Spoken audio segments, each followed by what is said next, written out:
Today on Redneck Rescue, our situation is we've got a snow bike that broke down 4 miles in the backcountry. It's got a broken timing chain tensioner, and it's 2 ridges back. Let's go check it out.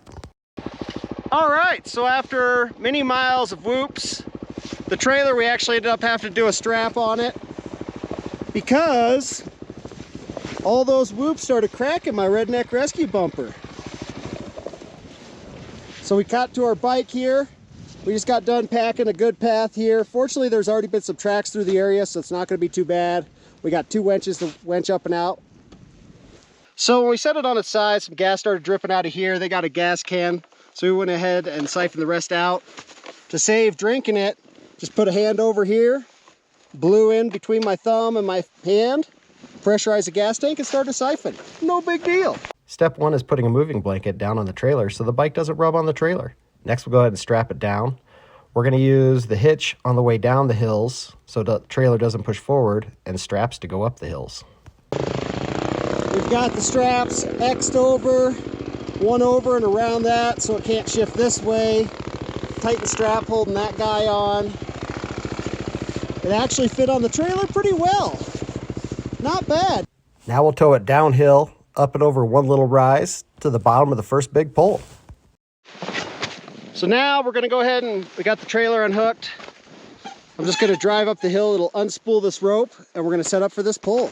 We got both sleds buried in with the parking brake on. We're warming up the gas-powered winch. This hill is a steep one, so we got our 600-foot rope tied to the front of the trailer, all the way up and over a snowboard on the transition, so the rope line doesn't dig in. Got the gas-powered winch set up, pulling 30 feet a minute. It may not be fast, but it's constant success. And you just work your way right up the mountain, little by little, till we're up and over the first part of the pole. Then we'll change angles and run all the way up and over the top. Once again, we'll use the snowboard so the rope doesn't drag into the snow and create a hard pull. Now that we're at the top, we'll go ahead and hook the trailer back up, and we're gonna go down this one and as far up the next one as we can. So this pole was pretty gnarly. Made it all this ways until I got slightly off balance and got stuck. To put this into perspective, that's about how steep this is. Our last pole was at the top of that ridge on the opposite side of the valley. Now I'm gonna go ahead and flip the spool around, hook it up to the sled. So we're set up for the next pole.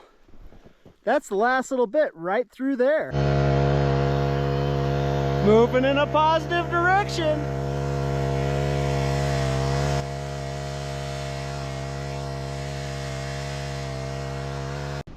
Winning. Now our final pull is right through those trees. It does turn into a narrow trail right through that one spot. One last time. We're just threading the needle from down there. I've got my sled set up as the anchor for the final pull. We've got the winch line tied to the front of the trailer again. We'll pull it through this little meadow, and that's where it gets narrow.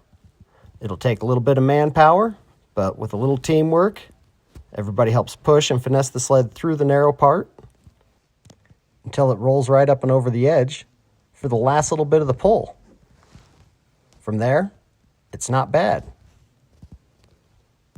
Once we get it up to the top, we've got about 3 miles of whoops to tow it down the hill. I'm going to go ahead and hook it to my sled through the meadow, but once we get to the whoop trail, I'm going to go back for Frank the Tank. As you can see, the snow bike is coming right up and over the top. I ran back down and came back with Frank the Tank. He's a 1000cc V-twin 4-stroke with low range and a 20-inch wide track. Does not overheat over the whoops, has a super solid hitch on the back, and is made for towing, so we can go nice and slow and keep it as smooth as possible all the way out. We finally made it back to the Groom Trail. Frank the Tank killed it. I'm really glad I went back for Frank the Tank because we had to go 2 miles an hour over all those whoops. Just a half mile of Groom Trail to the parking lot. It's been a full day. It's starting to get dark. We had a half mile of Groom Trail, 2.5 miles of whoops, 1 mile of off trail with 2 big poles. Down, off the mountain, and in the trailer. And yet another successful mission here at Redneck Rescue. If you enjoyed today's episode of Redneck Rescue, go ahead and hit that like and subscribe button. We got other rescues coming down the line. Have fun out there.